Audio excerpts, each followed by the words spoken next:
I'm Oprah Winfrey. Welcome to Super Soul Conversations, the podcast. I believe that one of the most valuable gifts you can give yourself is time. Taking time to be more fully present. Your journey to become more inspired and connected to the deeper world around us starts right now. Born in 1926, the Vietnamese Buddhist monk Thich Nhat Hanh is one of the most influential spiritual leaders of our time. Thich Nhat Hanh, or Thai as his students call him, Thai means teacher, is author of more than 100 books. A copy of his Living Buddha, Living Christ never leaves my bedside. His spiritual journey began at the early age of 7, when he felt the calling to become a monk. But this monastic has always been active on the world stage. In the early 60s, horrified by the escalating civil war in Vietnam, Thai spearheaded one of the great nonviolent resistance movements of the 20th century. Martin Luther King Jr. took notice and spoke out against the Vietnam War for the first time at Nhat Hanh's urging, and later nominated Thich Nhat Hanh for the Nobel Peace Prize. In 1982, Thai established a monastery and retreat center in France, where thousands of followers still flock every year. He lives there today, devoting his life to mindful meditation, helping people to be passionately present in the here and now. What a treat it was to finally meet Thich Nhat Hanh on one of his trips to New York City. Well, thank you for the honor of talking to me today. Thank you for that. Already, just being in your presence for a short time, I feel less stressed than I did when I started out the day. Less stressed because you have such a peaceful aura that follows you and that you carry with yourself. Are you always this content and peaceful? This is my training, this is my practice. And we try to live every moment like that, relax, dwelling peacefully in the present moment, and respond to events with compassion. So in a moment where you are perhaps going to miss a plane or be late for an appointment or something is causing you to be stressful, you do what? Go back to my breathing and try to be in that moment deeply, because there is a possibility to handle every kind of event. And the essential is to keep the peace in yourself. So let's start with 1926, born in Vietnam.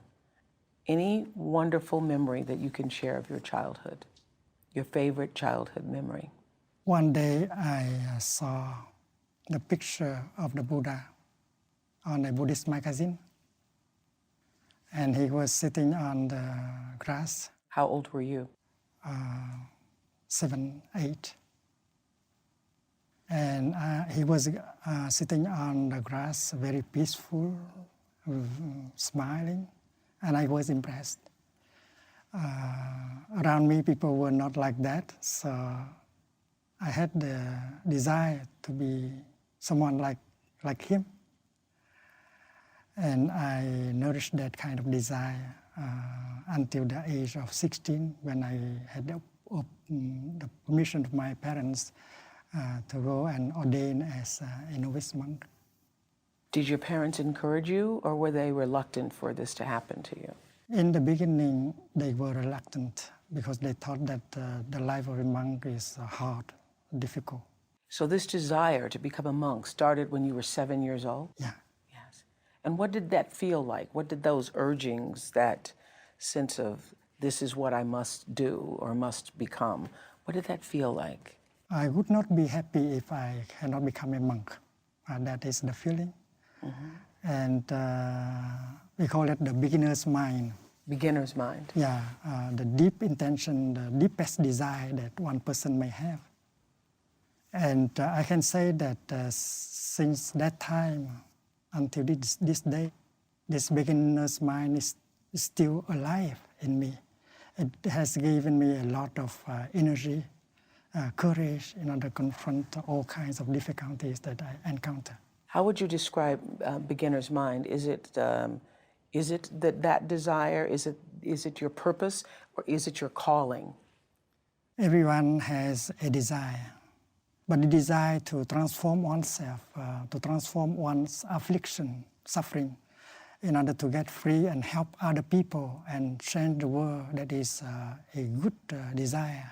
Yes. Yes. It's what a lot of people refer to as passion, when you're passionate about your work. Yes. Yes, it's the way I feel about my work on most days. And you enjoy. And I enjoy it, Yeah. yes. And so if people follow their passion, it's like following their beginner's mind.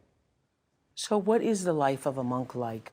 In this country, we just think of it, and I think a lot of people just think it's a lot of chanting and praying and being peaceful with yourself.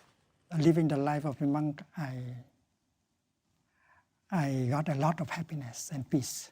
And it's a celibate life, the life of Yes. a monk. You never, as a boy, dreamed of marrying or having children, or had trouble with the idea of giving up marriage or children? One day I was practicing walk meditation in a park in France. I saw a young lady, young mother with a beautiful baby. And in a flash, I thought that if I was not a monk, I would have a wife and a child like that.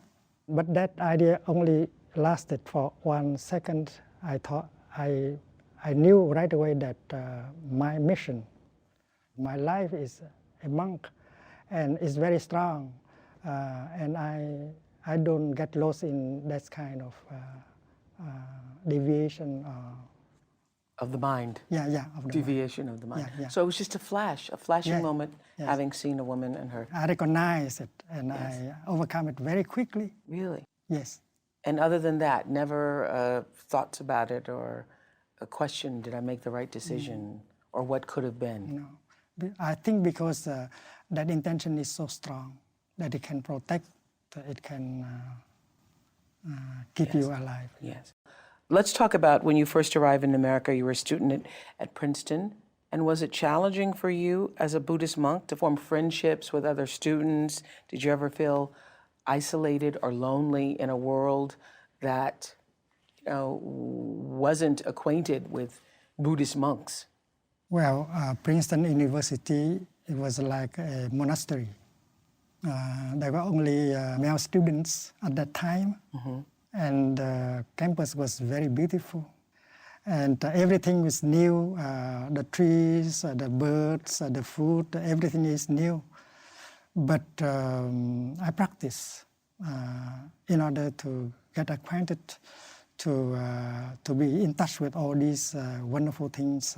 The first time I use a radiator is A radiator? a radiator, yeah. Like a heater? The heater. Was at Princeton? In Princeton. And the first fall was in Princeton. It's beautiful when the leaves are falling. Leaves changing? And in Vietnam, we did not see things like that. At the time, were you wearing your monk robes? Yes. Yeah. Is there a purpose for the robe other than just to clothe your body? To remind yourself that you are a monk. That you are a monk? Yeah. And what does it mean to be a monk? To be a monk is to have the time, enough time to practice for your transformation and healing. And after that, to help with the transformation and healing of other people around you. Are most monks enlightened or seeking enlightenment? Enlightenment is always there when you breathe in, and if you are aware that you are alive, and that is already a miracle. And the greatest miracle is to still be alive. Are you touching that space all the time? Because I get the impression often that everybody's just running in different directions, but not doing exactly what you just said, touching the miracle that you are alive. With a practice, you can always remain alive in the present moment.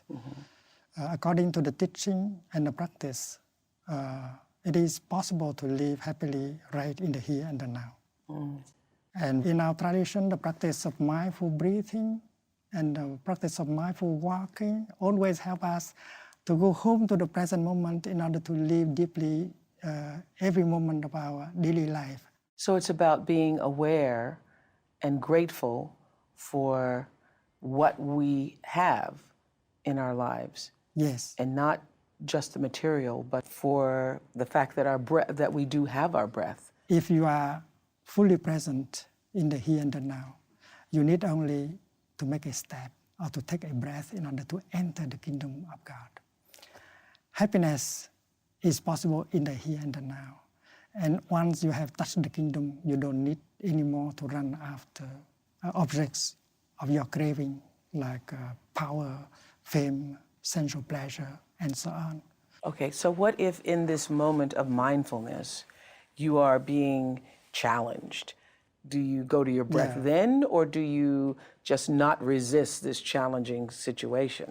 The first mindful thing you do. Breathing and recognize the feeling, recognize the situation, and that help us not to give ourselves to be overwhelmed by the negative feeling like fear or anxiety, and you are still yourself.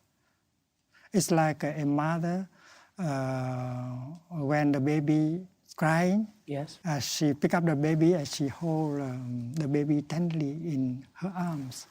Your pain, your anxiety is your baby. You have to take care of it.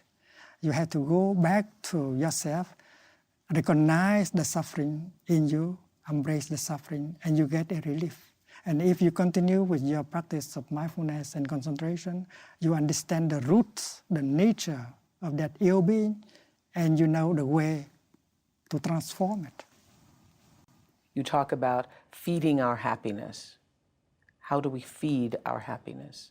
Happiness is a living thing, and we need to feed our happiness in order for our happiness to last. It's like love. If you don't feed your love, it will die. And the practice of mindfulness is to cultivate understanding and compassion. And that is the foundation of happiness. And understanding is first the understanding of the suffering inside of you. You use the word suffering a lot.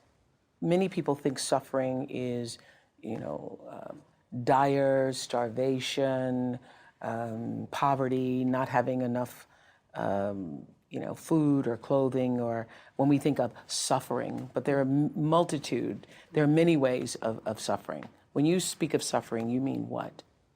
I mean the fear, the anger, the despair, the anxiety in us. Because if we know how to deal with this suffering, remove the suffering, and then we'll be able to handle problems of war and poverty and conflicts. If we have fear and despair in us, we cannot do anything to help remove the suffering in society. Do you feel sorry for the world?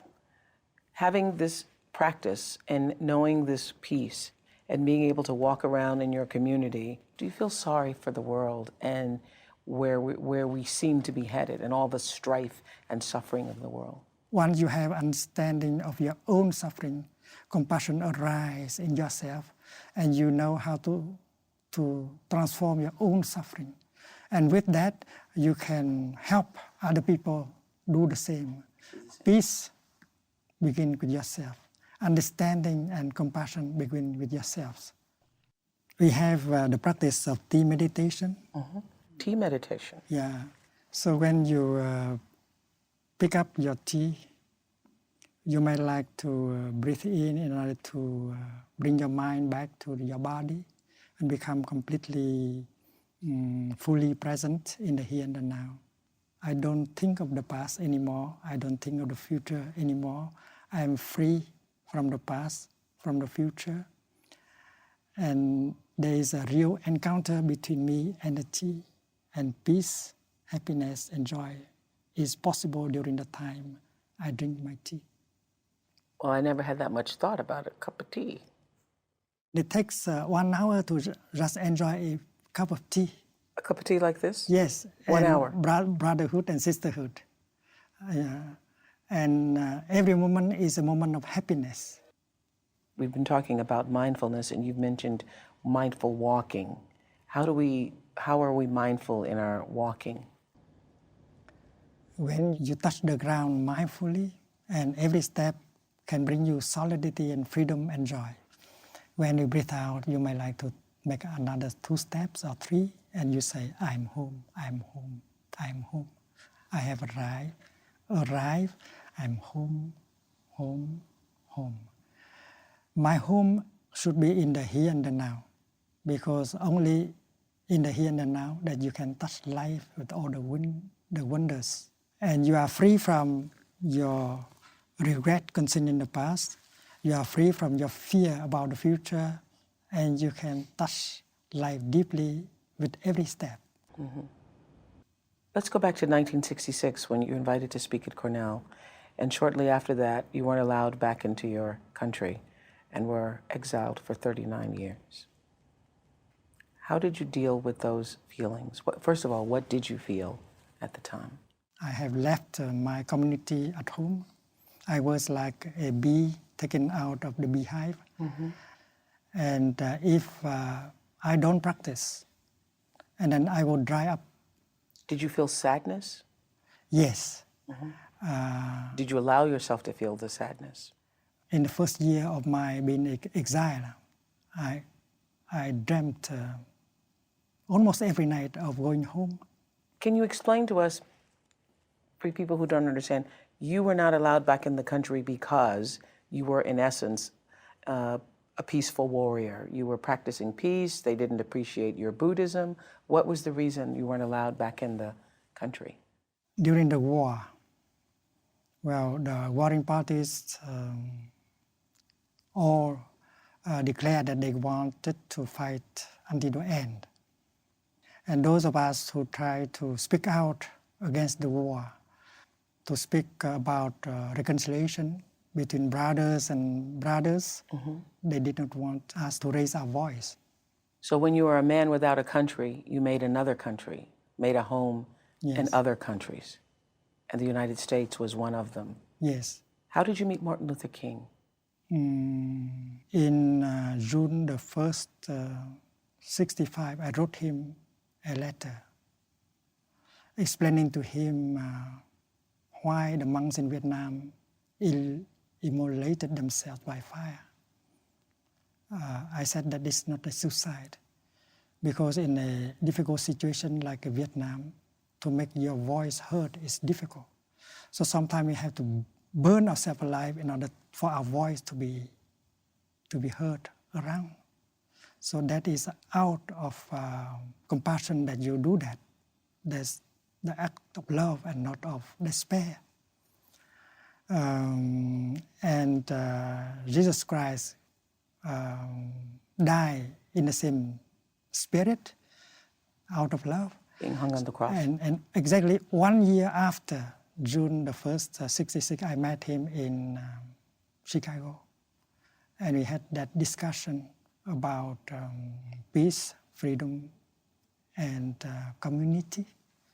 And we agreed that without a community, we cannot go very far. How long was the discussion with him?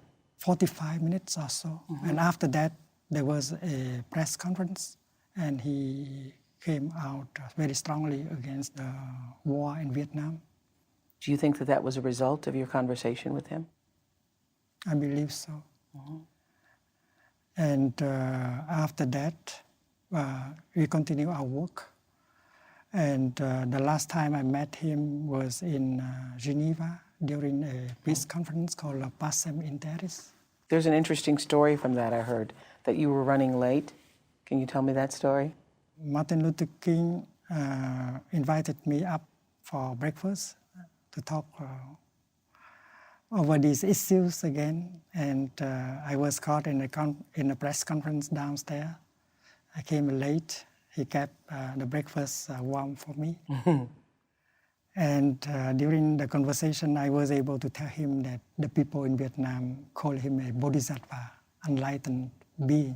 because of what he was doing for his people, his country, for the world. And the fact that he was doing it nonviolently. Yes, that is the work of a bodhisattva, of a Buddha, of an enlightened person, always with compassion and nonviolence. And when I heard of his assassination, I could not believe it. I thought that the American people have produced king, but are not capable of preserving him. I was a little bit angry at that time. I did not eat, I did not sleep. But my determination to continue the work, building the beloved community, continues always. Always. Yes. Yes. What makes you laugh? Anything that can help us laugh. If you talk to our young monastics, you find out. You laugh? Do you laugh a lot? Yes, we laugh, we smile a lot in our community. You refer to, I can't remember which book, but you talk about deep listening also. Deep listening is the kind of listening that can help relieve the suffering of the other person.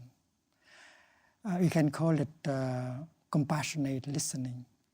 You listen with only one purpose, help him or her to empty his heart. And if you remember that you are helping him or her to suffer less, and then even if he say things full of wrong perceptions, full of bitterness, you are still capable to continue to listen with compassion. Because you know that listening like that, with compassion, you give him or her a chance to suffer less. If you want to help him or her to correct his perception, and then you wait for another time, but for this, the time being, you just listen with compassion and help him or her to suffer less. And 1 hour like that can bring transformation and healing. So I love this idea of deep listening, because oftentimes when someone comes to you and they want to really vent, they want to purge whatever is going on inside them, people start talking and giving advice. So if you allow the person just to let whatever those feelings are to come out, and then at another time come back to them with your advice or your comments, you would experience a deeper healing. That's what you're saying. Yes, the fear, the anger, and the despair is born on the ground of wrong perception. And we have wrong perceptions concerning ourselves and the other person. And that is the foundation for conflict and war and violence. You've said that the only way we can begin to end war is due to communication between people. Yes. And we should be able to say like this: dear friends, dear people, I know that you suffer a lot. I have not understood enough of your difficulties and suffering. It's not our intention to make you suffer more. It is the opposite. So please tell us about your suffering, your difficulties. I'm eager to learn, to understand. You have to start like that, loving speech. And if we are honest, if we are true, they will open their heart and tell us. And then we practice compassionate, deep listening. And during the process of deep listening, we can learn so much about our own perception and their perceptions. And that is the best way, the only way to remove terrorism. Terrorism, or even difficulties between yourself and Yes. family members or friends. Yes. And the principle is the same no matter the conflict. Yes. Terrorists, anti-terrorists, Yes. father and son, Right. yourself and your boss, Right. yourself and your children, your best friend. Yes. Is there ever a place for anger? Anger is the energy which people use in order to act. But when you are angry, you are not lucid. And you might do wrong things. That is why compassion is a better energy. And the energy of compassion is very strong. You've said in one of your most popular books, Living Buddha, Living Christ. What do you see the similarities between Buddha and Christ? Jesus Christ is a Buddha of the West. And his teaching is also about understanding and compassion. In the gospel, there is also the teaching of living happily in the present moment. Yes. In the gospel, according to Matthew, he said that don't worry about tomorrow. Tomorrow will take care of itself. Yes. It's very clear. And give us the bread of today. We care about today, we live today. And if we know how to handle the present moment, we don't have to worry much about the future. If the present moment has peace and joy and happiness, and then the future will have also. The nature of Buddhism, as I understand, is to believe that we are all pure and radiant at our core. And yet we see around us so much evidence that people are not acting out of a sense of purity and radiance. How do we reconcile that? Well, happiness and suffering, they support each other. They inter-are. They inter-are. Inter-are. To be is to inter-be. It's like the left and the right. If the left is not there, the right cannot be there. Mm-hmm. So the same thing is true with suffering and happiness. Mm-hmm. And good and evil, they inter-are also. In every one of us, there are good seeds and there are bad seeds. And that's just the nature of being human. Yeah. There is the lotus that grow out of the mud. We need the mud in order to make the lotus. You cannot grow lotus on marble. You have to grow it on the mud. Mud. So suffering is the kind of mud that we must be able to use in order to grow the flower of understanding and love. Do you meditate every single day? Not only every day, but every moment. Mm. While drinking, while talking, while writing, while watering our garden, it's always possible to practice living in the here and the now. That's what we call meditation. But do you ever sit silently with yourself and yes, we sit, recite a mantra or not recite a mantra? We sit alone, we sit together. Mm-hmm. The more people you sit with, the better, though, right? Yeah, the collective energy is very, very helpful. I like to talk about the mantras that you just mentioned. The first mantra is, darling, I'm here for you. When you love someone, the best thing you can offer him or her is your presence. How can you love if you are not there? That's a lovely mantra. Darling, I'm here for you. And you look into his eyes and you say, darling, you know something? I'm here for you. You offer him or her your presence. Mm. And your true presence. You are not preoccupied with the past or the future, your project. You are for your beloved one. The second mantra is, darling, I know you are there. And I am so happy. Because you are truly there, you recognize the presence of your beloved one as something very precious. Mm. And you use your mindfulness to recognize that, embrace your beloved one with mindfulness, and she will bloom like a flower. To be loved means to be recognized as existing. Mm. And these two mantras can bring happiness right away. Even if your beloved one is not there, you can use your telephone and practice the mantra. Darling, I'm here for you. Yeah. And darling, I know you're there. The third mantra is what you practice when your beloved one suffers. Darling, I know you suffer. That is why I'm here for you. Mm. Before you do something to help her, to help him, your presence already can bring some relief. And the acknowledgement of the suffering or the hurting. Yes. And the fourth mantra is a little bit more difficult.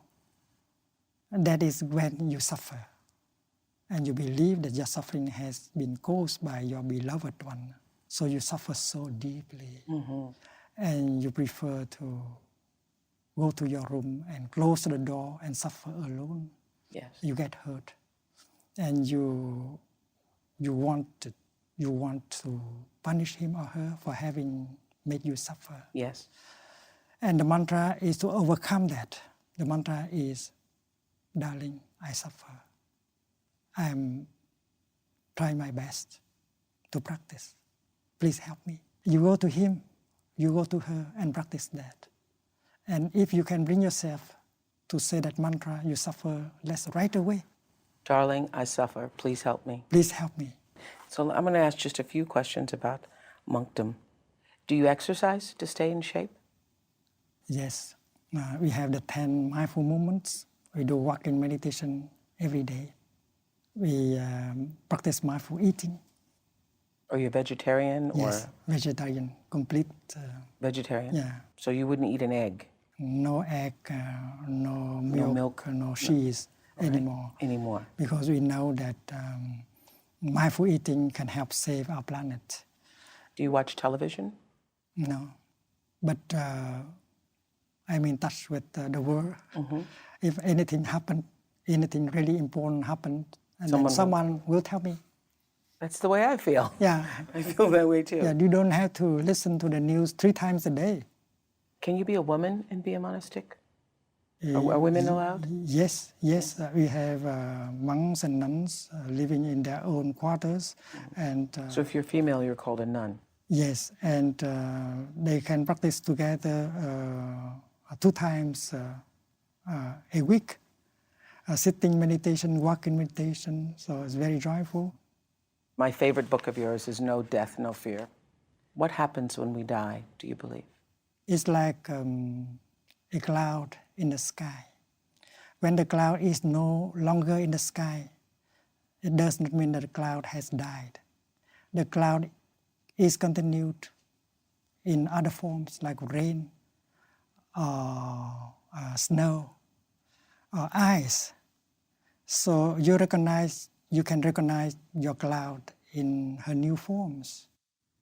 If you are very fond of a beautiful cloud, and if your cloud is no longer there, you should not be sad. Your beloved cloud may have become the rain, calling on you, darling, darling, don't you see me in my new form? And then you will not struck with grief and despair. Your beloved one continues always. Meditation helps you to recognize her continued presence in new forms. And our nature is the nature of no birth and no death. The nature of a cloud also. A cloud can never die. A cloud can become snow or hail or rain, but it is impossible for a cloud to pass from being into non-being. And that is true with your beloved one. She has not died. She is continued in many new forms.